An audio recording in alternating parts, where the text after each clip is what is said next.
foreplay, no build up, just straight action.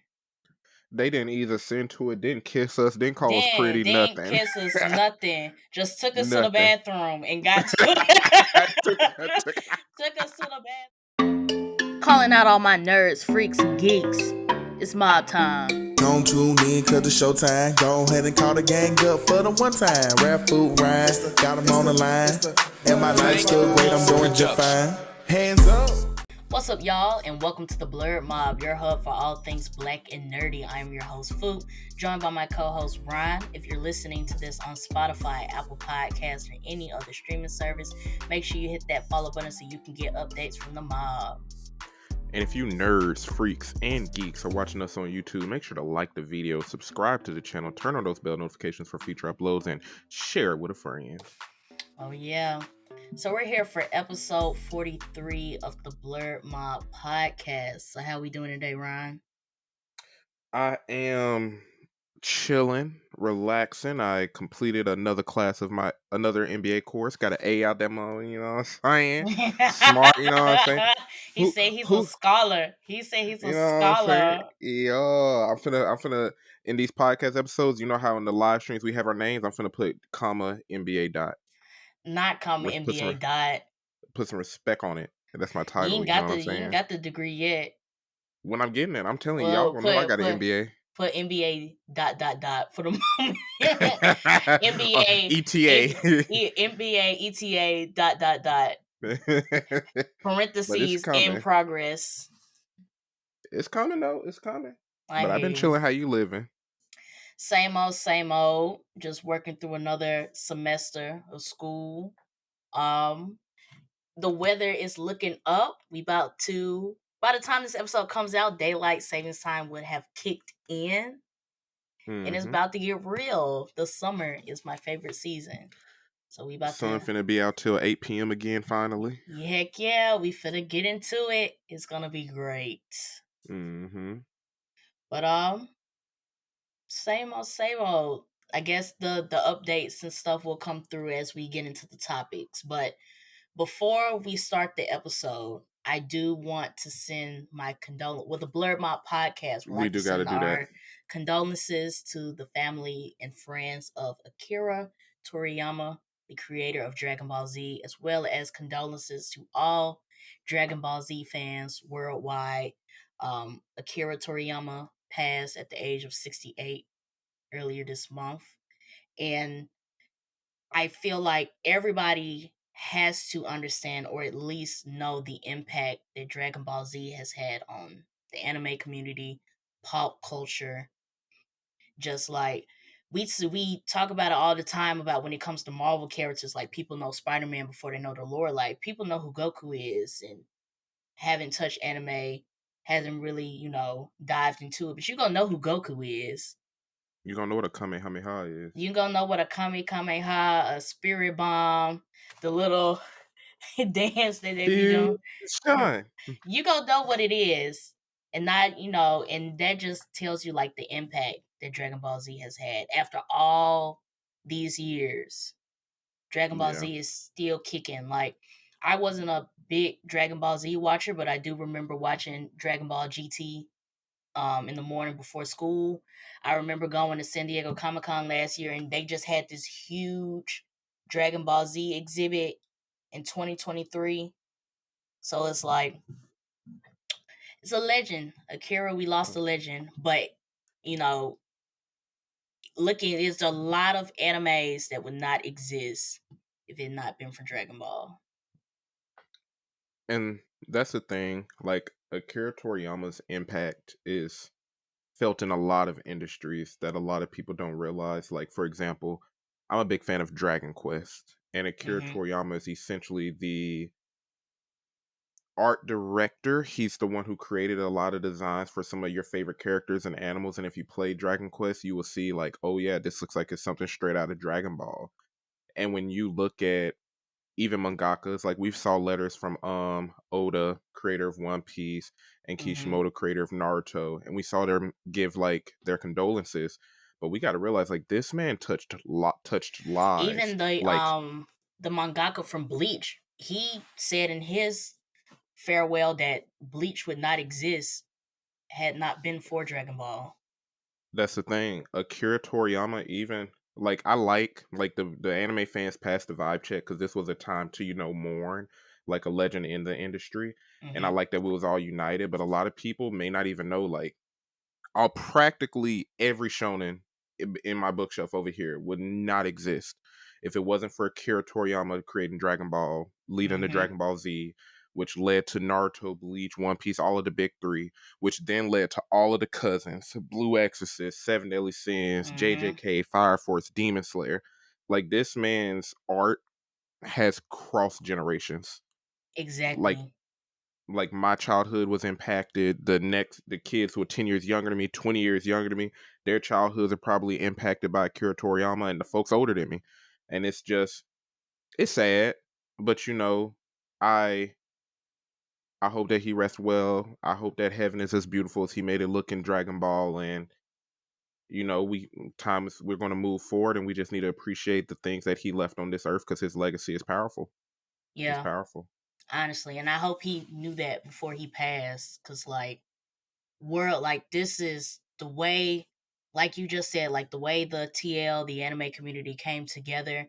Like we talked about this during our Black History Month episode of like how we're at times we can be divided based on fandoms, opinions, etc. But just to see everybody truly appreciate his legacy and the impact that Dragon Ball Z had on these fandoms that you guys ride for was nice to Hmm. see.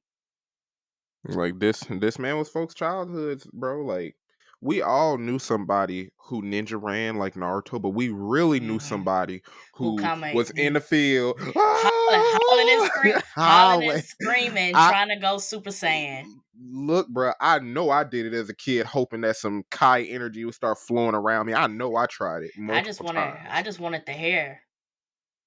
You wanted your hair to turn yellow. I wanted the hair. Look, man. And I remember like back in school, like when kids like, and I hope these kids have grown up to be like artists, but like some people's first like drawings, consistent drawings, was drawing Goku, trying to get the muscles right, trying to get their hair Hmm. right, trying to Exactly. get all of the details and stuff right. So even if like even if you didn't know the extent of you were watching anime, like Dragon Ball is like a staple, because like even going back to me, I didn't know I was watching anime. I was just watching Dragon Ball GT before school and I thought it was dope. Look, that's the funny thing. Dragon Ball, well, GT was our generation because I think that came out in '96. So like when we was like 4, 5, we was either watch when we was like 5 or 6, we was watching that or Kai when they made the Hmm. little Dragon Ball Z remake. And it's like, yeah, we was watching Digimon, Beyblade, Pokemon. Yu-Gi-Oh, Pokemon before we knew that an anime was an anime. And then Right. Toonami came out in like the mid 2000s, and then we was really introduced to Naruto and Bleach and everything, and that's when we realized like, oh, this is like some crazy art. But we got to give credit to Akira Toriyama. Yeah. Boba Bo, like some of them more what's the word? Not discreet, underground animes that people may not remember for real. Like Akira Toriyama touched all of that. You know what I'm saying? He impacted all of that. The godfather of anime. Truly is. So like I said before, we're sending our condolences to his family, his friends, all of the heavy Dragon Ball Z fans, and anybody who feels touched by this Hmm. loss. But like Ron said before, his legacy definitely lives on and will live on as we get more new gen anime, as some of these stories of anime we're watching continues. So, in pop culture, music culture, clothing, etc. Gym culture, gym bros are hurt by this too, bro. Like every time I Hmm. went to the gym, you seen somebody in a Goku shirt. Yeah, I would Everybody got agree. touched by Dragon Ball. So, let's go ahead and move on into our first topic of the day. We're gonna start in our entertainment realm. So just a quick follow up. If you watched our mob review for Netflix's Avatar: The Last Airbender Netflix live action series, I feel like I said Netflix twice. I don't know, but You doing all right? but we told you guys that it was going to get renewed for season 2, and it has. Not only has it been Mm-hmm. renewed for season 2, they've also renewed the series for season 3. So we're going book 2 and book 3. If you want to hear what we want to see for the future of this live action series, make sure you check out the mob review after you listen to this episode. But yeah, we gonna see what Yeah. they do. I mean, we here now. I mean, I didn't hate it. I don't want to reveal anything too much from the review, but hey, we got book 2 and book 3. I'll personally prefer that they split book 2 into like 2 seasons and book 3 into 2 seasons and take their I time don't. with it. It But I doesn't doubt they sound like are. they. I. It didn't sound like that they are. Now, as you know, they get into the writing and the development, they may. What I truly want, because I personally don't feel like they're going to split these next 2 seasons into multiple, what I would like to see is longer seasons. Yeah, at least This that. is At least what that. we've, at least from what we saw from season 1, the lesson that I feel like they should take from that is that you need a little bit more time to craft out this story. For sure. 8 episodes was not enough.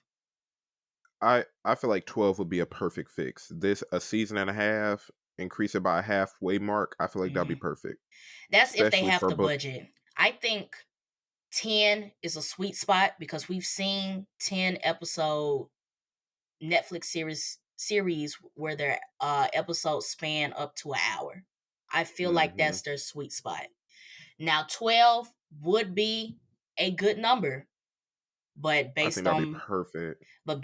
budget, we have to, tack in financials and things like that. The budget may not allow for 12. Cause It's remind me if what happens in book 2? That's when we get to So that's the Ba bossing Sing say. Se. That's the biggest thing that happens in book 2 is Aang meeting Toph, learning Mm-hmm. earthbending, and the bossing say that whole situation. Like Iroh and Zuko hiding in Bossing say from Azula, Yeah. Azula conquering Bossing say, the whole thing with the Dai Li. The ooh. The Dai Li would be amazing to see in live action too. Right. It's a lot of things that happen in book 2. Azula and them Mm. running into Suki and the Kyoshi warriors. Yeah. Um, And wasn't them Ba Sing Se the one when they were trying to get there, they had to cross that snake mountain and deal with that beast in the water or something, or was that book 3? You know what I'm that talking about? No, yeah, was that book 1? Because they ran into Suki there again, and then they had to go but to a Toph was prison. there. But wasn't Toph there though? So if Toph was there, that's book 2. Okay, I think it is book 2. Because at some point they was in a prison and like they were still there was like over a volcanic lake or something, and it was That's so hot that 3. they that's book 3. Okay. I'm When they confusing things. yeah. At minimum it need to be 10 episodes. 10, I think I 10, would 10 love would be a 12. sweet 10 would be a sweet spot. Now the only thing I would give you for it to make 12 episodes is that some of those episodes are going to be short. Like Yes. they may be able to pull off a couple hour long episodes, but if we want to make it to 12, we might have to sacrifice for like a 45-minute episode, a 37-minute episode. Here's another reason I just really want it to be longer because Aang also never learned waterbending. Hmm. And now that we're finna have to rush that while also add in the earthbending, and I feel like they need to work on like the team building atmosphere when it comes to the relationships between the characters. And then Azula's political intrigue, they focus so much on her in season 1. I'm pretty sure they're going to do it again, so she's going to take up even more screen time than Hmm. she did in book 2. Uh, I'm gonna tell it, you it what they're gonna depends on what they do. cut out. I'm gonna tell you what they're gonna do about that water bending. Aang is going to show up in book 2 and not have a water bend. I don't want to see that. I'm telling you, we are going to show up book 2, episode 1, and Aang is going to not have a water bend. Oh my gosh, Paku, thank you for training me. That's the And, first episode, like Jose in 5 minutes. Thank you for training me, and he knows it all. yeah, and then we move on and we start learning earthbending. That would be so trash. That's such a cop out. I'm telling you what they're gonna do because there's so much that happens in book two that they can't waste episodes finally teaching this man how to waterbend, which should have been the focus of book one. Hey, y'all, go watch some Aubrey before we get pissed off again. But Cause ooh we wee, gonna move on. We gonna move on past the Avatar conversation. What I really want to get into is this winter anime season, which I've been impressed with. you been enjoying it? I've been enjoying it. I've got some new animes in my repertoire. What you So been watching? Tell us. I've been watching Solo Leveling, which Fire. is I it's been going crazy. You I've watched been today's episode as of March the 9th? So when does it drop? Because I tried looking for it this morning and I didn't see it. I watched it before this episode, so I think it drops around like 10 a.m. Central Okay, or maybe 11, 10 or 11. okay, so I missed it. I have started Shangri-La Frontier. So I was watching a couple episodes of that this morning. And I've been watching Ninja say it with me, Ryan. Ninja Ninja, Kamui. there we go. Ninja Kamui on HBO Max. So those are the three. I know you've been watching a bit more, Ryan. So before we get into the three that we're watching in common, are there any on that list that So I think Shangri-La Frontier counts as fall season because when it came out. But from the fall season, I jumped on the Shangri-La Frontier train, the Free Run Beyond Journey's End train. Both of them really lovely. Free Run, very lovely. Really story focused, really character driven. It's a little bit slower, but it's a nice pace.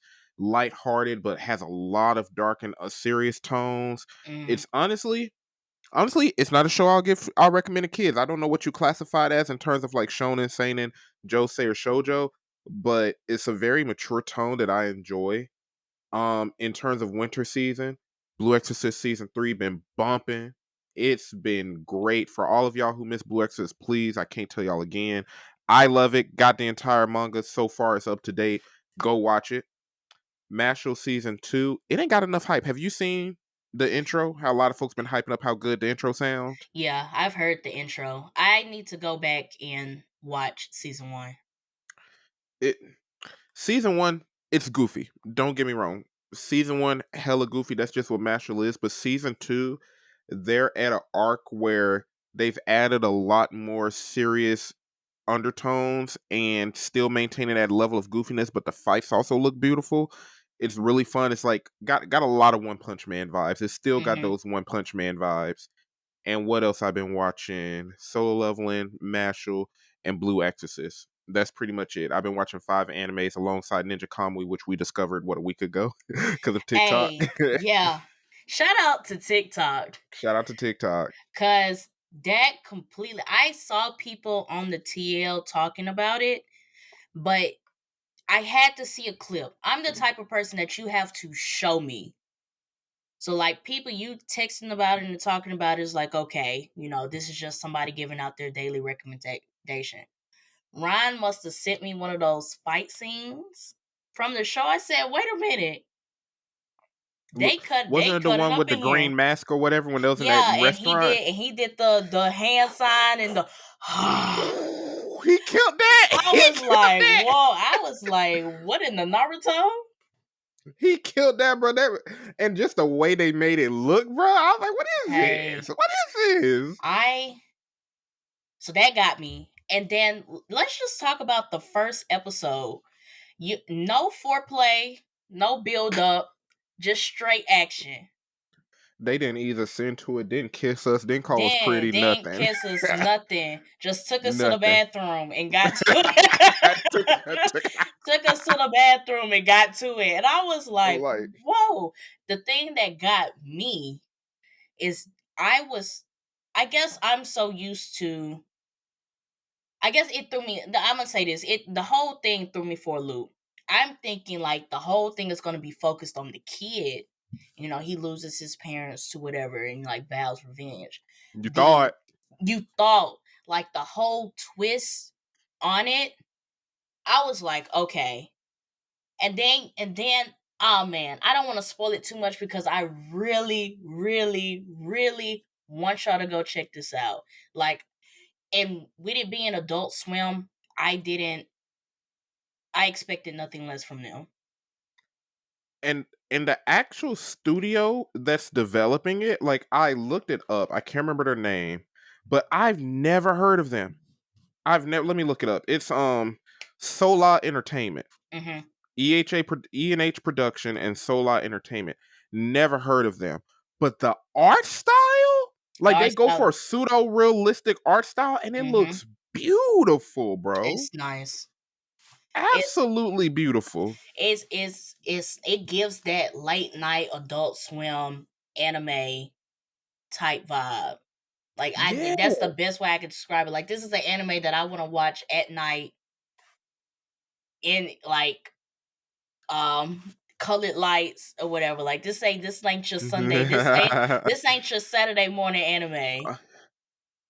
I ain't gonna lie. This, depending on how the end of it is and how the story goes, because we're only like 4 episodes in. I think episode Yeah. 5 drops tomorrow morning or tonight for the Adult Swim who watchers. But this is what I would recommend to someone who doesn't watch anime. Like so I far, it's looking like one of those types. It's close enough to like American cartoons, at yeah. least like the Justice League action focused cartoons, to where I'm like, hey, if you want to get into anime, check this out. And Yeah. Attack on Titan, check this out. I would definitely agree with that because it's an anime, but it also doesn't feel it straddles that line that yes, this is an anime, but if you sit back a little bit, this is just a regular degular cartoon little animated series you watching. I ain't gonna lie, it did look like a regular cartoon because like when you turn it on, it don't even have like the cliche like spiky haired, big eyes kind of cat look. Like it Uh-huh. looks very realistic. Like I don't know if you got this vibe. I immediately thought of like DC cartoons, how they try to go for more realistic looking people, and I don't know. It didn't I look anime, quote unquote. I would give you that. It didn't remind me of DC. It's reminded me, and I still can't think of what it is, but it reminds me of some other animated series that I've watched that has that realistic anime style, animated Mm-hmm. style. But like I can see where you get that from though, comparing it to the DC cartoons. But I feel like in comparison, this is edgier.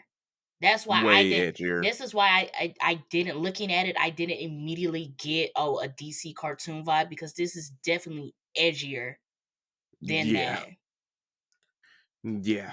And oh my gosh, like to the fans who ain't watched it, I know all we did was say it looks good. If I can give y'all a synopsis, because I don't want to spoil it, because you're going to learn about this in episode 1.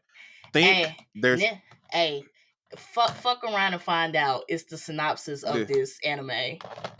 honestly, yeah, it's the perfect merge of like Naruto and Berserk instead of grittiness, but with a focus on ninjas and Mm-hmm. how ninjas have become they've basically become business oriented. They've merged with Mm-hmm. the economy. They're now supporting different business owners and understand that ninjas are essentially assassins by all denominators, and that's it. You got ninjas in society, business owners involved, and it's dark. Yeah, Folks it's getting cut up. hey, look, like I said, no foreplay, None. none. Episode one None. is either you're ready or you're not. It's a one night fling. This ain't your future boo. It's Not at not. all. It's not. It's like Mm-mm. it takes you so fast. Look, bro. Look, bro. Man, the first episode, bro. The That first that was episode, the first episode was crazy. how many anime have really hit you that hard on episode 1? Because it's not many. It's not as far Chainsaw as Man probably. okay. As far as an anime where I like jaw drop the first episode, definitely Chainsaw Man would fall into this. For sure, Chainsaw Man. I feel like there's one other, and it's probably recent. It might. I Mm, don't know. I don't know, but it's not too many anime that it's just not to like that jaw like at the brutality. You're just like, what the fuck like just happened? like food, like bro, like when I watched episode 1, my face just was froze like this, like just Hey, frozen. it was just back to back. Yo, it's just back to back to back Yes, action. It's I really, and like I said, there's no build up, but as you continue to watch the episodes, like the pieces start coming together of what really went down episode 1. But like I said, like they bro. do not lead you.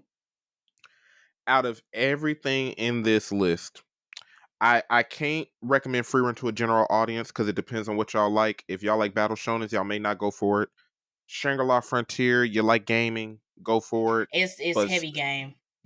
but Ninja Kamui, I feel like anybody who wants some action. You watch John Wick, you like Mission Impossible, you Yeah, like them action movies and TV series, you like Berserk, you like you some the brutality and Chainsaw Man and the fights in Hell's Paradise. Check it out. check it out. Please watch it. Yeah, Please watch it. let's get into the solo leveling right quick because Hey, that's who got me on episode 1. I knew it was somebody. It was recent. Solo Leveling got me on I episode wanted 1. to say solo leveling, but I felt like did they start murking people episode? I thought they started murking people episode 2. Which episode was it when that little the stone starts smiling at him? Was that episode 1 or 2? I thought he was I smiling at him in 1. could have been those. Let's just say this because I don't know for sure. Those first 2 episodes of solo leveling went crazy. Absolutely crazy. Went crazy. Those first 2 episodes went crazy. And honestly, bro, solo leveling, and maybe this is why I said Chainsaw Man and solo leveling. I knew about solo leveling months before this anime dropped. The manhwa readers, because I think it's a Korean manhwa, like comic book based franchise, or it came from the web. It was a web novel, then it became an physical graphic novel. I've been knew about solo leveling, saw the memes. Everybody had, them pictures where it's like the people bowing down, and they got like Yeah, Naruto and Bleach and everybody at Dragon Ball. Those pictures, right? I never knew what it was. I didn't know like how hype it was going to be. I just heard everybody said, bro, when you see it, it's going to be lit. The manhwa readers, y'all was right. is that what they call Y'all them? was right. Manhwa. Yeah, manhwa. Okay. I'm gonna look up the real definition, but you talk while I look it up. I'm gonna look it up for you. But like, no, I would definitely. This is a big heavy recommendation as well. I like the concept of it to where not to give too much, but like everybody's set on a certain level. And once you're set on that level, you can't extend from that. Like you can get like magical items, equipment to help you, but like once you're stuck, you're stuck. And the whole Mm-hmm. theme about it is that the MC Jinwoo has basically found a way to cheat the system. And now The we're just system cheated him. Hey, hey, keep going, keep going. Hey, but listen, it's basically what we're going into now is basically the skill that he has acquired. How is that going to bite him in the ass, and how does that affect like the whole notion of everything that they've set forward with putting these people in these certain levels and these things that they Mm-hmm. have to conquer? Like it's hitting that point. Everything is about to come. I feel like I know you watched a new episode, so don't tell I ain't gonna me. spoil nothing for you, nothing at all. But I felt like the new episode shit was finna hit the fan, or it's about to start hitting the fan. Yes, bro. Like, here's the funny thing. Jin was a character, I don't really like the soft Armin from Attack on Titan characters. I like, you cry, baby, blah, blah, blah, blah, blah. And he didn't even seem all that smart. It was like, like, I was like, ugh, here we go. Next thing you know, this man becomes Aaron in final season Attack on Titan. Aaron Yeager, like for real. Like he becomes a beast. You follow his story, and it's really gamified. Instead of it being an isekai where you're trapped in a video game, the entire world basically makes certain people gamers in said world, and you're given dungeons. which is like really, really cool. Like it doesn't sound like that unique of a premise, but the way they execute it, Yeah. really dope. The way they Yeah. got guilds in the real world, really dope. But Jinwoo, he did a good job. He overcame that trauma, and now he's been changed as a person, and now he's just Mr. Badass, and I rock with it. Yeah. I rock with it. I want to see what these side characters got going on. I can't wait for them to expand more on the side characters because it's been really Jinwoo focused lately. But it's good, bro. It's And good. I feel like we're definitely gonna get there, because one thing that I will give Solo Leveling is that the character switch from who Jinwoo was at the beginning to who he is now wasn't a slow build up, which it Mm-hmm. comes to tell you that the thick of it is not him being like the weak MC to the strong MC. No, it's definitely some more bullshit coming.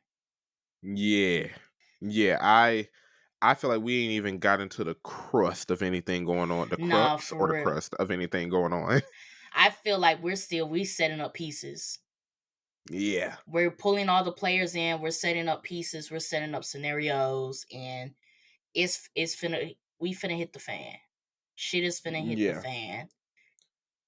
One thing I can say about anime like Solo Leveling, Ninja Kamui, they know how to grab you in those first Oh yeah. episodes. And honestly, that's how you do it. You get a good first impression. We in it to win it at that Hey, point. as long as you don't fall off. Don't fall off. As long as you don't fall off. Because But we've seen that happen before. we have. But before we go into the next topic, so the spring anime season is on the way. We recently just got trailers for Demon Slayer, Hashira Training Arc, and My Hero Academia Season 7. So just to, you know, me and Ryan been trying to tell y'all what's up for Demon Slayer for a while now. So make sure you go check out our mob review for the Swordsman Village arc. Mm-hmm. And also check out our mob review for My Hero Season 6. That really pulled me back into My Hero. Back into the franchise, It pulled me back into the franchise. So I am looking forward to seeing what they do in Season 7. Same.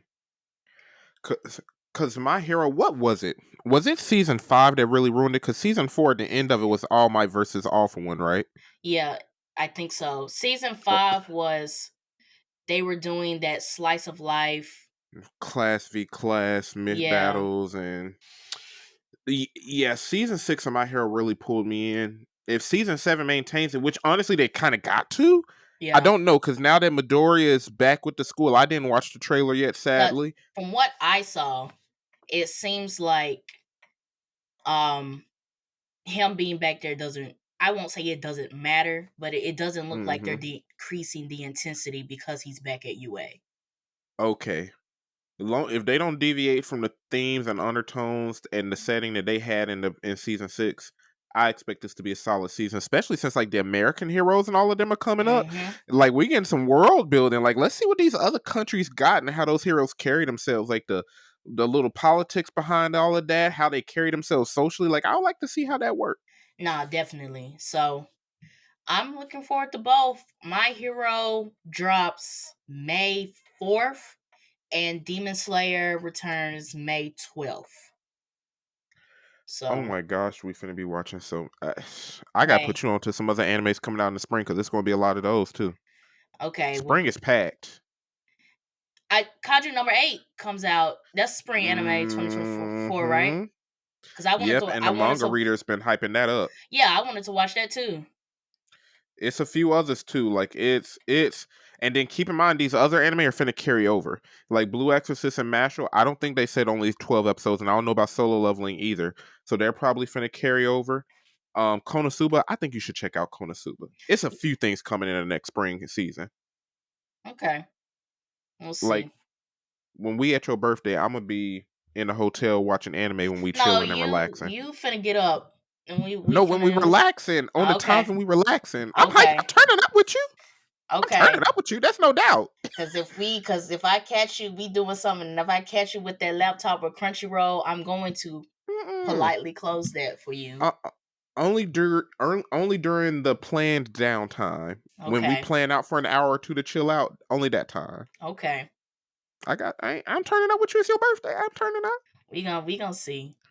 Oh, people gang. Not oh. Yeah. Gang, gang, gang. Triple A, triple A. But speaking of AAA, moving into our video game conversation. So we have one follow up. I know a couple episodes ago we mentioned that the Switch 2 was slated to release this year, 2024. Nintendo has made an official announcement that the Switch 2 is slated for March 2025. So hopefully we get a Nintendo. I think we usually get a Nintendo Direct in November. Yes, not September, right? Yeah, I think it's around November. October, November. So maybe the October, November 2024 area will start to get some news about the Switch 2, what games are coming with it, any bundles that they're doing for the release, and the price, obviously. This new Switch, I think it's almost guaranteed that a Mario Kart is dropping with it. It has to. It got because It we ain't has had a to. new one. It has Mm-hmm. to. The point or at least I feel like the point of the booster pass was to give it was basically an extra Mario Kart game inside of Mario Mm-hmm. Kart 8 Deluxe. So this was the holdover to keep people playing Mario Kart until they had the next game ready. Facts. This was like Mario Kart 8 Deluxe Ultimate, basically with that Right. DLC. And Mm-hmm. even then they even with the booster pack adding all of those extra tracks, there are still some tracks, well, OG tracks that didn't come with that booster. You're right. So they still got some leftover tracks to put up in 9. They and then just to see what tracks they come up with, the new tracks based Yeah. on the franchises that they already have. I'd be interested to see what they throw in there. I'm interested to see what characters. Well, we already know like the basic set of characters they will put out there, but Yeah. is there anybody new that they're gonna add? What was you saying in that one episode that we put into a snippet you want to see Bring the playing? planes. Bring the planes. I'm telling you. I'm telling I y'all. If I wake up and see a Nintendo Direct Mario Kart and they flying in planes, we're having an emergency live stream that day. I want it to be a whole triathlon. I ain't gonna cap. Like I want boats and planes. I want air, land, and sea covered all. I just don't feel like the boat's gonna sail. I'm sorry. I I don't think the boats will be fire. I don't think the boat's gonna sail. What what if they now let's play around with it. Similar to how like in regular Mario Kart 8 Deluxe, like you can hover and your balloons parachute pop up or whatever. Hmm. What if they do make it like a triathlon? What if like not every map, but some maps they kind of integrate like a land, sea, air, like lap 1 land, lap 2 air, lap 3 sea, to where you can fly, get in a boat, you drifting in a boat and hoping to not turn around too sharply. I You got to dive and fly up in the planes to actually cross through like the little holes in the air and everything else. Well, not holes in there, probably like mountain ranges and stuff. I feel like it would be dope. The only complexity that I see that might be a turnoff is because they're gonna have to put the customization in it. Mm-hmm. I want to say that it might make the customization a bit complex because now you have to pick certain parts to maximize stats for land, sea, and air. I would say they could limit it. Instead of it being like car, wheels, parachute, it could honestly just be like cart slash bike, boat It's slash speedboat, and then plane. they're not gonna like that. I'm telling the Mario Kart community is not gonna like that. I'm telling you. I They I would love that. because the biggest selling point for Mario Kart 8 is the different combinations that you can put together to maximize certain stats. And if they take that away, they not gonna like that. They I not gonna feel like that. that. I feel that, but I would love something new. Because keep in mind, like Mario Kart 8 Deluxe was like 2 whole generations of Nintendo when Hmm. it came, because it was like the previous Wii U, then it was on the Switch. And I want to see something brand new. Like, I don't want just But one new feature. I want it brand new. but I feel like they can still give us something brand new and still incorporate what's already there. What you're talking about is a regression, and I don't think they would like I, that. I don't think it moves backwards. If we can do the plane and the boat, and it's like you're still able to switch, different ones got their stats. I think that'll be moving forward. I think I actually updating, because even now with the parachutes and stuff, you don't fly. Like, all you're doing is like gliding down, and it's like maybe at a little pace or whatever. but the gliders, they affect your speed, they affect your weight. That's what I'm saying. Like, even though it may not seem like they're doing anything, the certain glider that you pick goes to your speed stat, your acceleration stat, weight, your traction, all of that stuff like that. And if you take that away, I feel like we're going backwards. Mm. That it I like feel the type of cart, first of all, the character that you get, and then the cart that you pick, the wheels that you get. Like, if you I've watched videos of people who compete competitively with Mario Kart. There are certain wheels you got to pick, certain characters and certain weight classes, certain cars. There's certain gliders that you have to pick to get the maximum build for competing in Mario Kart. And I'm telling you, if we get the Mario Kart 9 and they take that away, they not gonna like that. I feel it. I'd like a different lateral movement. I like a I little feel different. you, but I feel like we can get something new without removing what we currently have. Or if anything, instead of 3 laps, make it to where like there are maps where there is only fully boats, fully planes, or And fully that's what I was saying. cars. And that's what I was saying before. But That's what I was I saying don't want it to just before. be planes, though. I feel like if we're going to integrate air, we I need to just make it don't. air, land, and sea. I just don't feel like the boat's gonna sail. I I don't feel like it. I You don't. can't even drift in a plane. What you gonna do? Do a barrel roll? Yeah, I'm gonna go. Yeah. Here's the thing. I think plane would be fun because now you add the x-axis. You can go up and down, but you eliminate the ability to like drift and everything. So they got to do something where they add like obstacles or something I mean, they that can might slow you add down. what they have in Mario Kart 8 on when they added the tour tracks. I believe this might be Singapore Speedway. When you glide, they have the boost circles. They got this on Mm, Wario, the Mount yeah, Wario, the boost circles that you fly and through and it zooms you forward. I could see that, but I also feel like the boats would still feel enough like the cars, but different enough to where if we add all 3, that's just going to be a dope game. And it wouldn't be too hard to integrate all 3 either, in my opinion. I don't think it would be too hard. I just Because maybe it's my personal bias. I don't want to see no boats. she just like planes. I just She just like because they've planes. already did the planes. Bring the planes back. What did They they do the planes in again? and That was Diddy the Kong DS game, Racing. right? No, that's Diddy in Kong. 60. That's in 64. Huh. I want to see all 3. Make it a If they Mario if Kart triathlon. I'll say this, I'll throw you a bone. If they put the boats in there, I would love to see what they do with it. Mario Kart triathlon. That's what I want to see because I've seen it in Wii Sports Resort and a few other games where they did boat play really nicely. Well, let's see. Let's see what they do for Ugh. Mario Kart 9. I want to drive a speedboat through the lava in Bowser's Castle. That'd be dope. Or, ooh, that'll be too much on the developers, but they've skipped a whole generation. Every map has a version, one for boats, one for planes, one for cars. Now that would be a lot, but the developers ain't been doing much anyway. Y'all can sit down and develop. Y'all can I be mean, innovative. they could it if If you Because how many maps do they normally start off? It's like 8 cups usually, 4, 8, 12, 16, mm-hmm. 20, 24, 28, 32. I could see 32 maps, but it not necessarily be 32 single But you maps. would double Each it. So map then has like a boat variant and a plane variant, like well a rainbow road. now you're tripling it. and Yeah, I wouldn't. that'd be 98 essentially. It would be a lot, and I could see it working for the new tracks. But when they try to implement the retro tracks, I could see it turning into some issues trying to convert those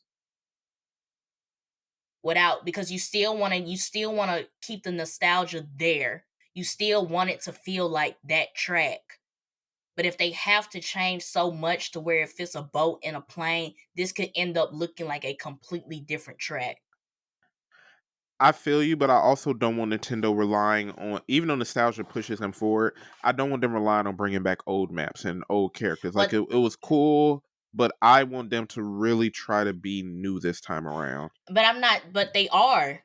They are. First and foremost, when we hop into Mario Kart 9, you're going to be playing the new tracks that they created. The retro tracks being a part of Mario Kart is part of the brand. That eventually you're going to get some retro tracks. They have retro True. tracks, even though we got this booster pack, just going back to my point, even though we got this booster pack, there are still some retro tracks that didn't make it into that booster pack that people are looking to see if they're going to put it in the next installment.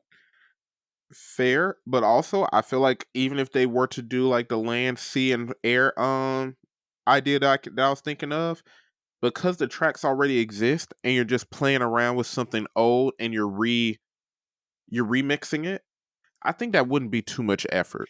From a It game depends. from the way I would say it depends on the track, because let's talk about the GBA tracks and the Super Nintendo tracks that they put in the game. Those weren't designed to be like, hey, let's fly a plane, or hey, let's do some of those tracks don't even have water. See, but that's what I'm saying. That's where you got to encourage them to be creative. But And I that's but all also I but also wouldn't be against not every map, every track receiving air, land, and sea. I would be cool if only some of them got 3, but most of them are probably at 2. But that's You, but if that's that what makes sense. I was saying. That for the new tracks, the completely new tracks that they're putting in Mario Kart 9, I can see them executing it because they have the freedom To to do all 3. all three. Hmm. But when it comes to the retro tracks, some of those tracks can't get all three because by the time you try to make it, it may look like a completely different track. So then the nostalgia's gone. But to your point, if I take a track and we can manipulate it to, we can fly, we may not be able to do a boat, but we can do a plane, then it just has those two Yeah. options. Yeah, like if I could come up with an example like DK Mountain, for example, from GameCube, because I know they reimagined that. I could see that being cart and plane versus something like Baby Park. Baby Park can't I be no think plane. that could be boat and cart. You know what I'm saying? How would Baby Park? They are in the middle of a theme park. Because they're swimming in a circle. You just make it like a wading pool and you put the boats in. Like, you know, when most games have like boat play, they'll have the ramps that you can come up and do a trick or whatever, and you're only going in a circle anyway. It'll basically be a speedboat race. I could see them basically like turn that into water and make it look like a lazy river type of map. I Because the theme behind Bailey Park, yeah, it's a theme park, but it's literally just an oval. So I'm thinking about how the map is made up as well, and then being able to keep the outside views and keep that same vibe. I think they could easily do that. Because I like the Baby Park from Double Dash. I don't think Baby Park is coming back. They already put it in 8. I No, I was just using it as an example as a map that could function I in don't know. that way. I feel like maybe you could have came up with a better example. You're not selling me with Baby Park. I'm sorry. I mean, there's a few. I mean, I don't know them all by heart. I feel Like, you. there's a few maps that was in the water. I know that one farm map that came from N64. I think they reimagined that. That could be a plane map. Bowser's Castle, if you could put boats in lava, I think that'd be funny. I That could see that being really I can cartoony and see it. funny. That was a better example. I could see them doing it all. I feel like Nintendo developers, we need to hold them to the fire. I know I come off as a Nintendo hater half the time, and it's only because they're not reaching their full potential in my eyes. I would like to see my vote is for the planes. Ron vote is for the boats. We'll see what comes out of Mario Kart 9. But All 3 of them. this wasn't the big topic for video games, but y'all know how we get down. The main topic that I want to discuss for our video game part of the episode is Warner Brothers Games plans to focus more on their core franchises, which include Game of Thrones, Harry Potter, DC, and Mortal Kombat.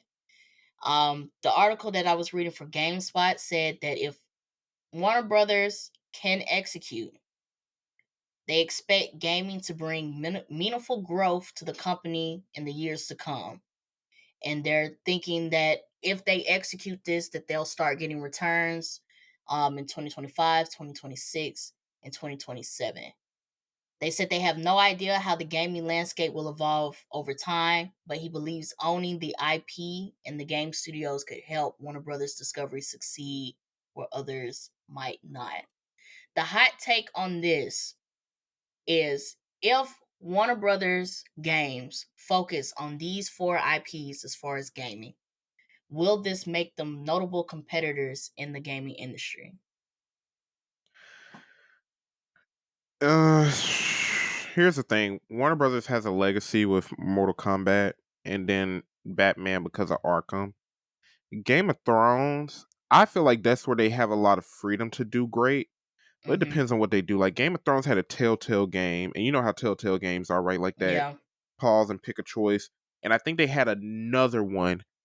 I think there was another one that was like an action adventure style game.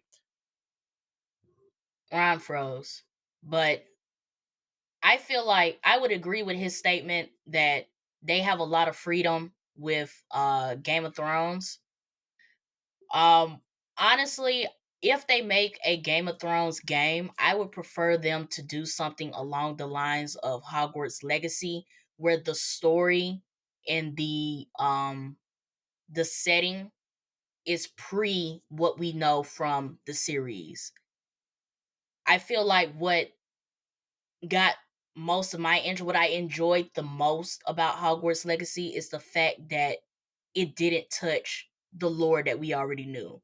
Like there were Easter Fair enough. eggs, but what really grabbed me was the fact that we are experiencing a time period of the Wizarding World that predates Harry Potter, Voldemort, and all the stuff that we know. And I feel like they should take the same route with Game of Thrones. And I feel like they could make a nice fantasy, something alongside what The Witcher has done, and execute a AAA game. No, I agree. I agree. I don't want to be playing as no Jon Snow in a Right. Game of Thrones video game. I don't want to play as Daenerys. Honestly, either if they want to go far back, if they want to go very far forward, I don't know what direction they would want to go.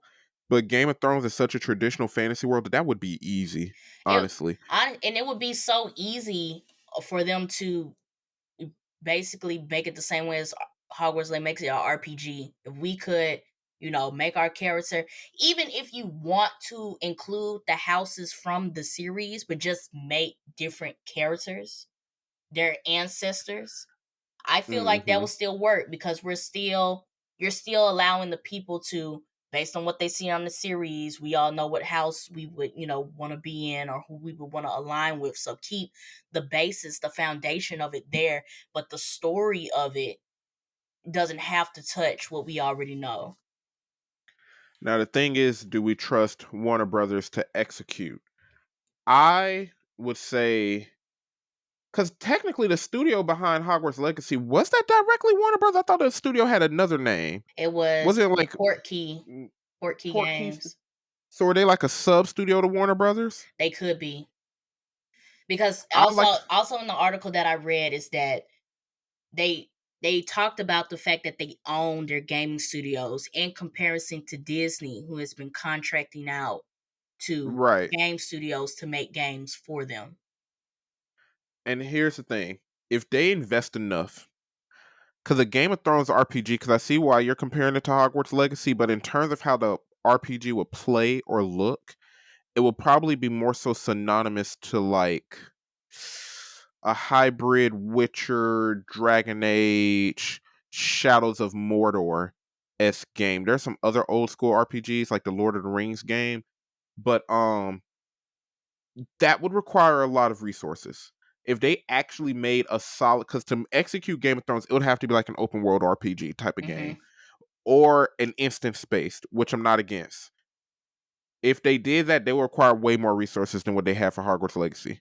Even for Hogwarts Legacy, they needed more resources for that, if we're being honest. They did a great job of what they had, fantastic job, but they need definitely more resources to truly get what they need to for the second iteration. But I feel like, do you feel like because they're limiting their gaming to those 4 franchises that they could get those resources? If before they were spreading their resources because they wanted to make all these different games and these different IPs, and then it's like, okay, we only want to focus on these 4, do you think that they could start pulling in more resources because now they're making the decision is that they only want to focus on these 4? It depends on how the shareholders feel. Because, like, right now, the reason a lot of games are like live game services is because, or games as a service is the proper term, is because shareholders are like, oh, this game can make me money for 1, 2, 3, 4, 5, 6, 7 years after it release, and we can keep reinvesting in it with microtransactions and all of that. A game like Baldur's Gate 3 or a game like Elden Ring, the only reason we got those games is because the studio already had the money. Larian Studios already said we didn't have to rely on shareholders. We created a game we wanted to make. And I think it wasn't Capcom that's behind Elden Ring. I forgot who's the studio behind for Farm Software. They had enough legitimacy and resources due to their older games that they could do what they wanted as well.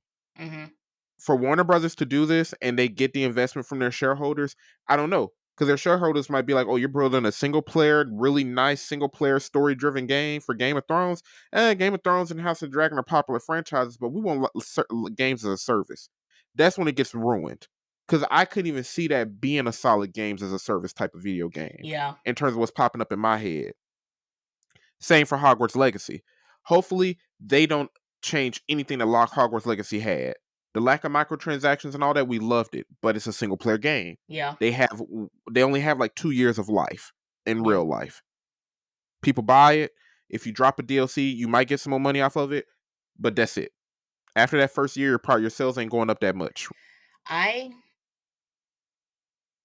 So it really depends on how the shareholders feel about their proposals.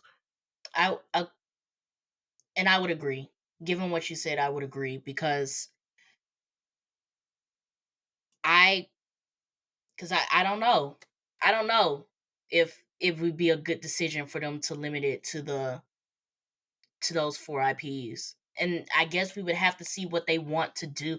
I feel like Game of Thrones is the one that I guess is the outlier because Harry Potter has Hogwarts Legacy. They did their previous Harry Potter games in the past, but like if we want to talk about now, they have Hogwarts what Legacy. We know has been successful. Yeah. Right. Mortal Kombat just dropped Mortal Kombat 1, but even before then, the Mortal Kombat games. And then DC, what I read from the article, if they comparing Hogwarts Legacy to the Suicide Squad game, they didn't do too good. But like with it being like the superhero franchise and the superhero game, I can still see them making more. And the fact that they're incorporating some of the DC characters inside of Mortal Kombat and the Injustice series that I hope that they bring back or try to do something else with it. They still have that. Game of Thrones is the only one that in this time period, they haven't tried to do anything with. Nothing so when big, they do, right. So when they do try to do something with it, as far as a game, what does that look like? What do we see the longevity of it being? Can it hold up? That's where I don't know. That's a lot. It's a lot to ask for. It's there's not a proven success pattern, and I think the only way they could execute on that makes Game of Thrones fans happy and gamers happy is if they did like a more so instance action adventure or open world / instance RPG or combination action adventure RPG. I don't see anything else working. I don't see anything else working and reaching the same heights as something like Hogwarts Legacy or these Game of the Year games like Elden Ring and Baldur's Gate. They Mhm. gotta go high. Yeah. Shoot, if they went tabletop mode and did like a Baldur's Gate slick, that could be dope. But I that's not think turn-based ain't popular amongst everybody no more. I was gonna say that, and given the fan base for Game of Thrones, I feel like they would have to do something more than that. Yeah. They I just don't know. I just don't know if I trust Warner Brothers to make like a Witcher game, Dragon's Age, with Shadows of Mordor equivalent. I don't know if I trust them to do that because I think they did Shadows of Mordor and they never brought it back. Let me look. I Let would me look. just I would just be curious to see, I guess, what's the premise of the game, and what's the time period for it. Because like we said at the beginning of this conversation, they have a lot of freedom with Game of Thrones. And I guess it would just depend on how much of that freedom they take. You got something? Yeah, I stand corrected. Warner Brothers did make Shadows of Mordor, Middle Earth Shadow of Mordor, which was a Lord of the Rings game. The thing is, if they go for something similar, maybe, but I don't know. Because ever since Shadow of Mordor, I ain't seen them do nothing else similar. I don't know. I don't know if I trust them. I don't know. I We'll see. We'll see if we see some. We'll see if we see some about a Game of Thrones game. We'll see. I just know y'all better do Hogwarts Legacy 2 justice. Better. Y'all piss me off with that. I'm raging. I'm raging. I They gotta do Hogwarts Legacy 2 justice. Got Yeah. to. Maybe honestly, maybe they should focus on that while they try to figure out what to do with Game of Thrones. And while they figure out what they want to do with DC aside from like a DC fighting Now game I like know they're Injustice. now when you brought up Shadows of Mordor, it reminded me that that same studio is supposed to be making them a Wonder Woman game. Do you trust it? I haven't gotten a lot. I am excited because we haven't gotten a solo Wonder Woman game. I'm excited on that end. What vibe are they going for if you know? I don't know. We haven't They announced it, but we haven't seen any gameplay. I don't know what the premise is. I don't know like the time period we're in. Like what part of Wonder Woman's journey are we focusing on? Is this her early life as Wonder Woman? Is this something later in life? Like I don't I don't know too much about what's supposed to be coming with this game. Here's the thing, Warner Brothers has been so hit or miss, honestly. I think one of the studios at Sony would probably be the best to make a decent to good Wonder Woman game, like Insomniac or the studios behind like Horizon, God of War, hmm Insomniac for Spider-Man. I think Sony would probably do a Wonder Woman game enough justice to But make most people satisfied. and I would agree with that, but going back to the fact that they said they want to own all their stuff instead of contract it out.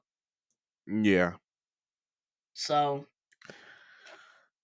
I don't know. I don't I know. don't know. I'm not I would say I am concerned of how they move forward with Harry Potter and DC. I'm not too worried about Mortal Kombat, to be honest. It's going to be consistent at the very least, yeah. Yeah, I'm not too concerned with Mortal Kombat. I think I'm concerned with DC on anything that's not like a fighting game. Now that the Arkham series is done, like where they go after that.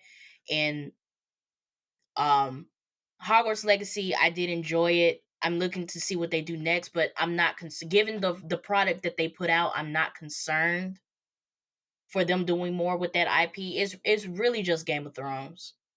Yeah. It's really just Game of Thrones, and I get why you want to make it a game because it that's With why House not. of the Dragon right now, yeah. Right, why not? But I honestly feel like I'm leaning more to the side of maybe they just leave that an entertainment. Well, I won't because this technically is entertainment, but more so TV film instead of trying to branch out into video games. Yeah. And you as a fighting game more so oriented gamer, like you're more so leaning into like arcade game racing and fighting games, would that make you want to play an RPG, like a thick ass RPG like that, kind of like how you were convinced to play Hogwarts Legacy? You talking about if they Like if do it it? was game of if they do a Game of Thrones RPG oriented game, would that make you want to play like a really deep RPG style game? Yeah. I mean, it's the same reason why Okay. I play Hogwarts Legacy. Okay. I, they just gotta. If they did it, I would be confident if they said we said F our shareholders and it's not games as a service. If they said those two things, I know they're not saying the first one, but if they at least said it's not games as a service, no microtransactions, I would have hope. I'll have Yeah. some hope and optimism. Well, we would have to see. Because I know that they want to do more with Game of Thrones. Like, remember, I want to say it might have been a year ago, somewhere around the time when House of the Dragon was spinning up. They had announced all of these spin-offs. They had announced the animated series. Like, it sounded like they really wanted to expand Game of Game of Thrones. Thrones universe, But the yeah. only thing we've seen them execute is House of the Dragon. I think some of those spin-offs haven't even got off the ground yet. I think one of the With the writer spin-off strike and all that, I yeah. think one of the spin-offs got canceled, like it's not even happening anymore, and now y'all talking about doing games. I In comparison to these other IPs, Game of Thrones is at the bottom of how much, like, the fandom is huge, but as far as like pool, like you giving us proof that you can execute this, Game of Thrones does not have a lot of proof. DC has comic Yeah. books, movies, they have presence in pop culture, theme parks, same with Mortal Kombat, same with Harry Potter. Harry Potter got a whole Yeah. dedicated land to them in two And they got a countries. slew of games, even though none of them was like Hogwarts Legacy level. They got a slew of games so people know it's possible. So, right, they have a lot of products and proof backing them up. Game of Thrones does not. Yeah. Honestly, for me, because like I know Lord of the Rings had Shadow Mordor, then they had like a MMO back in the day that I played for a little bit. Game of Thrones and Lord of the Rings are in that same boat. They're very old school traditional fantasies. They got some magic. You can pretty much do anything with it, but you need a good writer. Yeah. You need a good development team that's focused for 5 years. You need to know what you want out of that combat, and you need to be secure and confident in it being a great single player game. Tell George And R.R. Martin to stop lying to them folks that he's writing that sixth book, and tell him to start writing the story for this game. look, because he helped out with Elden Ring, but you did all that with Elden Ring, but you didn't do nothing for that book. Where that book at? He's steady telling people, I'm writing, I'm still writing. Stop lying to them people that you write in that book, and Look, let's go do something else. George R. R. Martin too old to be acting like this. Tell stop You too old. Stop lying to them people that you write in that book. He keep lying to them people because they mad about their ending. I understand why you lying to them people, but stop lying to them people and let's go do something Like, else. George, we get it. They messed up your franchise. You ain't that passionate about it. It happens. We get it.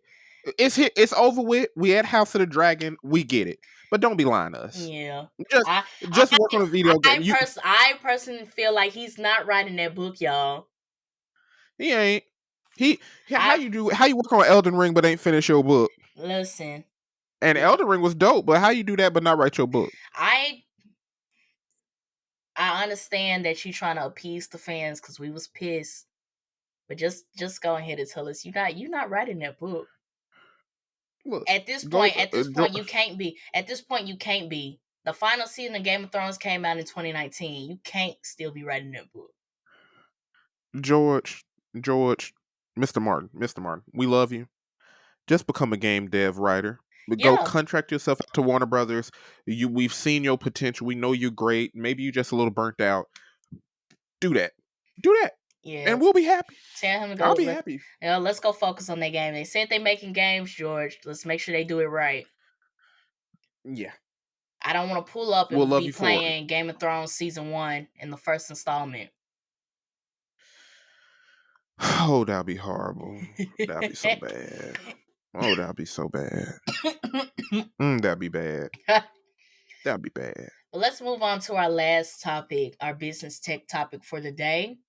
So it came out that Apple Music is testing a feature that imports playlists from other streaming services. So according to the article from I think it's Geeks for Geeks, Yep, Geeks for What for Geeks. weeks? Geeks for Geeks. Okay, Geeks for Geeks. Okay, I sound like a use dating app. I didn't know they had like they did news articles. I use Geeks for Geeks at work because I be looking up how to do certain stuff with code and the website pops up. Okay. But they said Apple Music is reportedly testing a new feature that will allow users to import their music collection and playlists from other music streaming services like Spotify and YouTube. This feature is currently available to a handful of users on the beta version of the Android app. It aims to make the transition to Apple Music smoother for users by preserving their carefully curated playlist. So the hot take that I want to come from this is this going to lead into music becoming cross-platform?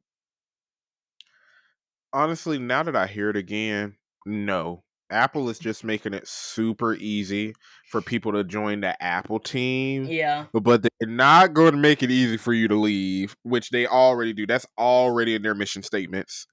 Y'all got photos on Google Photos. Yeah, you can upload them to Apple Photos, Apple Cloud. Oh, you want to do the reverse? You leave it? Nah, we don't got that feature. we don't have that Sorry. for you. Everything's stuck on iTunes, Apple Cloud. Sorry, it can't be moved. You got a Windows PC? Sorry, you can't even save it there. Get you a MacBook. I would agree. I think they're just made they want I think the goal of this is what you just said is to get more people to use Apple Music. And I think the hesitancy, even my hesitancy of switching to Apple Music is that I have all these playlists. My Spotify profile has been over the years has been properly curated and designed for my personal taste. To turn Mm-hmm. around and start from scratch on a new music service, it didn't give go to Apple Music. But by you putting in this feature of, oh, you know what, not an issue, you can import all of that into Apple Music, sounds a bit convincing. But I, me personally, I'm not going for it. But I understand what they're trying to do by implementing this feature. And I think that's the thing. Like Spotify is still, I think, the leader when it comes to music streaming, podcast streaming, and those type of streaming platforms. I think it still leads. And now that Google Podcasts and Google Music has merged into YouTube Music, Amazon still has Amazon Music, but don't nobody use that.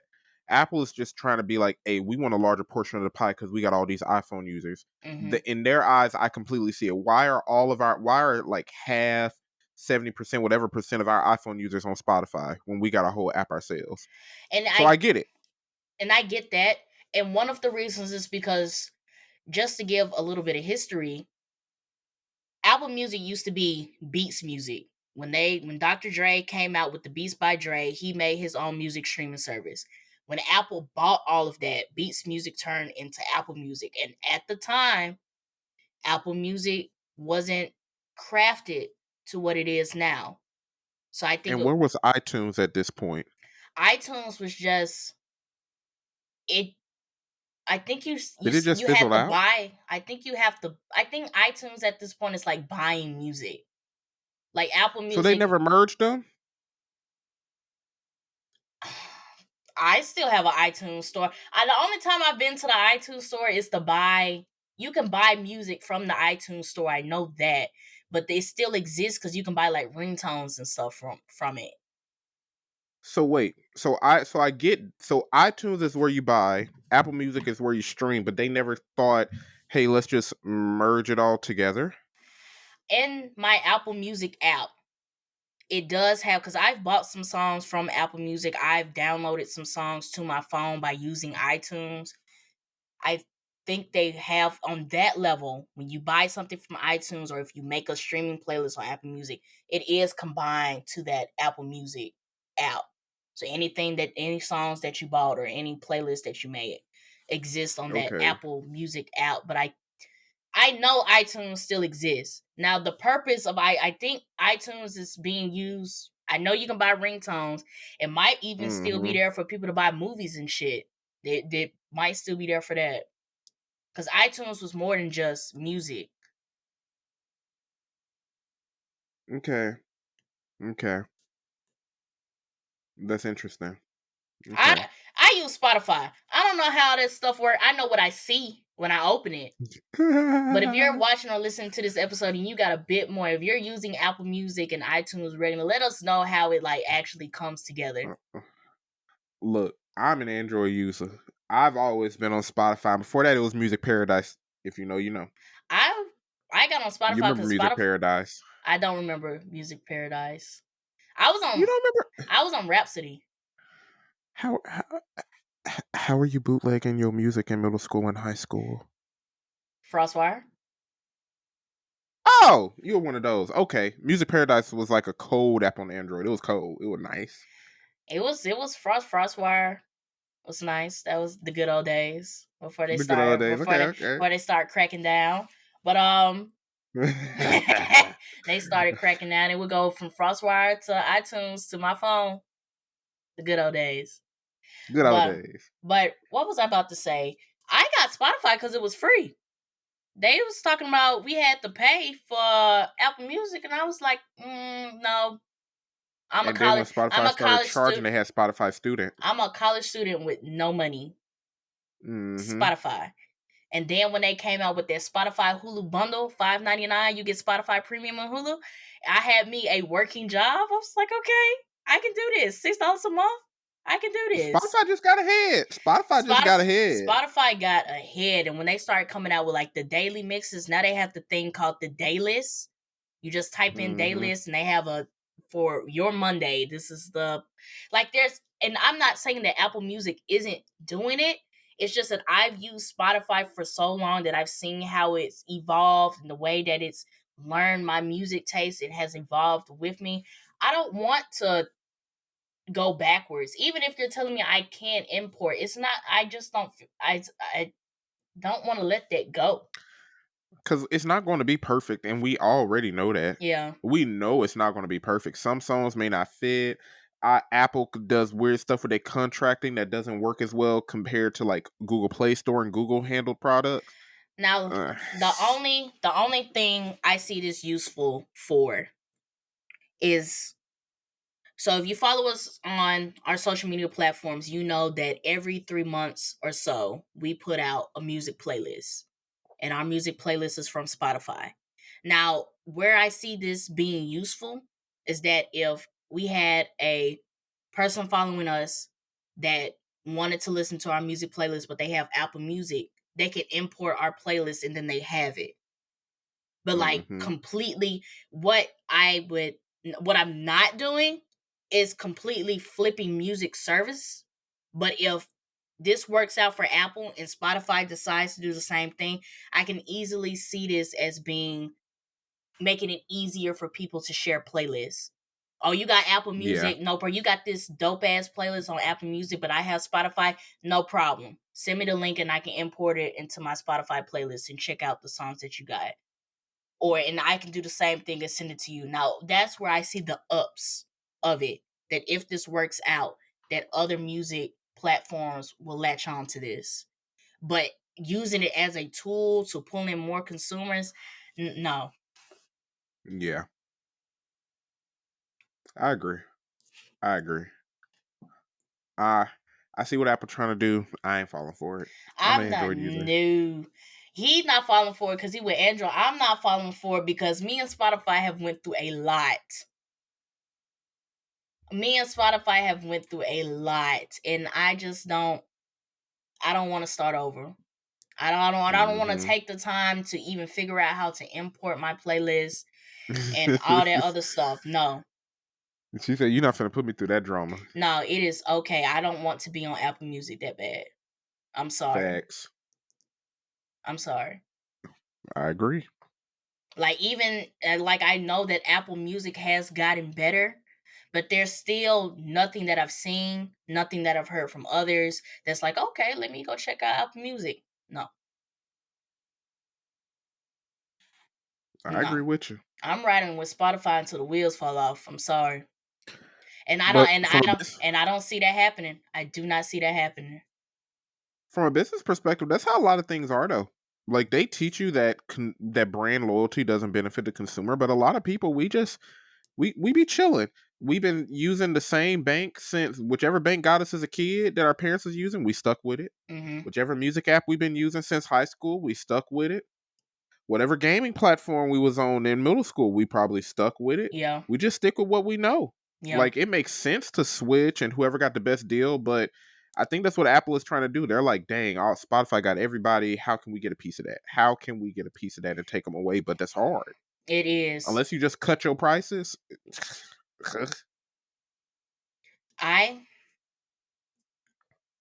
How about make that shit free? How I got an iPhone and I gotta pay for Apple Music? That'd be the funniest thing that I be seeing on on Twitter. They be like, how I got an iPhone, but y'all got me paying for Apple Music. What's really crazy, how I got Amazon Prime, but now Prime Video show ads. Yo, I was watching Mr. and Mrs. Smith, and that ad shit kicked in. What? Okay, so the ad shit kicked in, but what I'm not too mad at it is that it showed the ads at the beginning and showed no more ads. No, that for me, I don't know if you got this. Ford paid for some type of ad where they were like, hey, we're only going to show an ad in the beginning so you don't get ads throughout the show. Were you getting those? I don't remember it was a Ford ad, but I remember I had to watch like 2 ads before the show started, but I didn't get any more ads as I was watching the episode. That's what I got. That's what I got on my end. It was like something like, you won't get any ads throughout the show because of Ford. This is sponsored by us or something like that. And I was like, okay, Ford, I already want an F-150. You ain't got to talk to me like that. That ad shit so crazy. And we already paying what?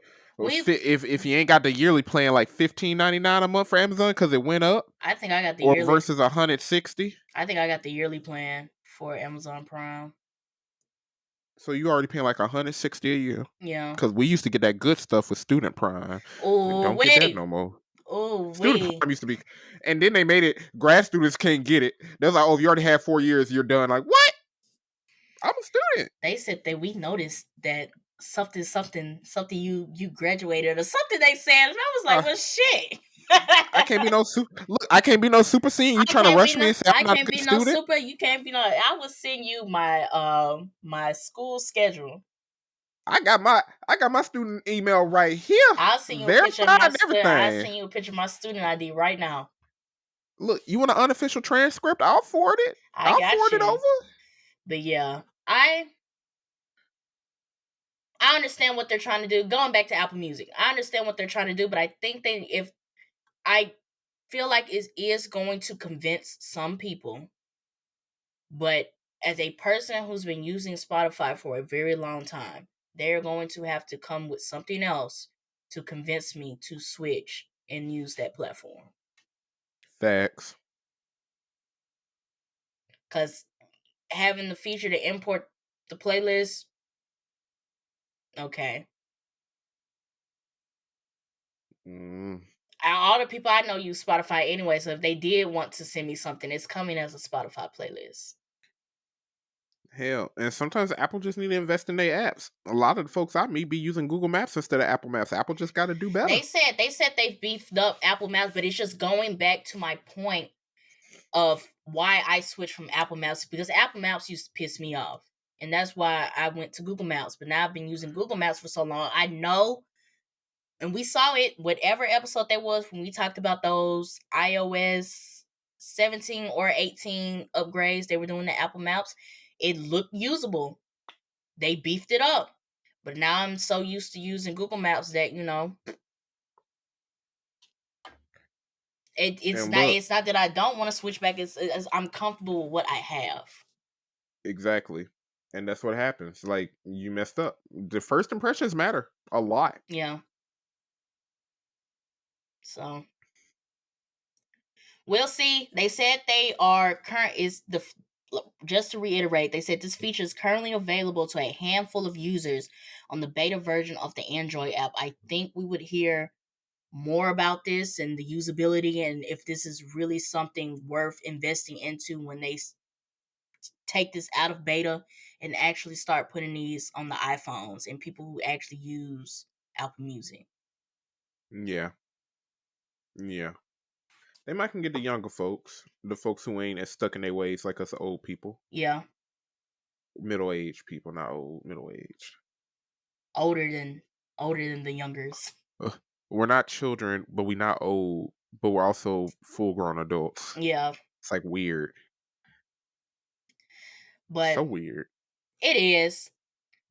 I be chilling with all my stuff back here, watching anime, playing video games, and sometimes I be like, damn, you're 26. I be looking at other folks on the internet. I be like, oh, this celebrity's cool. Like they probably so old and living their life. Oh, they're 25. I'm older than Meg and Chloe Bailey. What? What?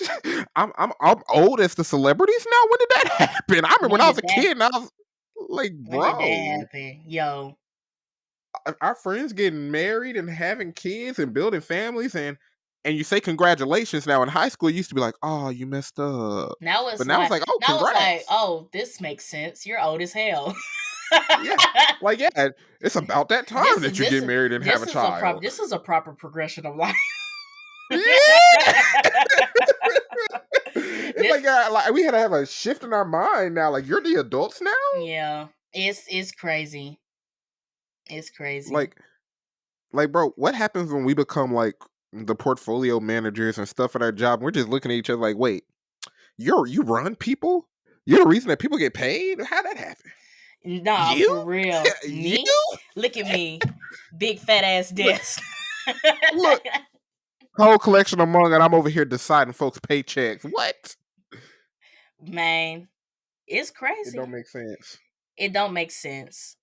But if that's it, that's all I got for this episode. So I'm gonna go ahead and shut this down. Once again, Ryan, I want to thank you for joining me on another episode of the Blerd podcast. I also want to thank everybody, whether this is your first time or 50th time listening. The watches and the listens are always appreciated. Make sure you guys follow us on our social media platforms. We're on Instagram at the Blerd Pod. We're on Twitter at the Blerd Mob. And you can find us on Facebook and TikTok at the Blerd Mob Podcast. And make sure you check out those links in the description. 1, join our community Discord. 2, there's 2 ways that you can support the mob. 1, we have our affiliate link to Entertainment Earth for you guys to get you guys some Funko Pops. And we also have our Ko-fi link that you can send us a donation to.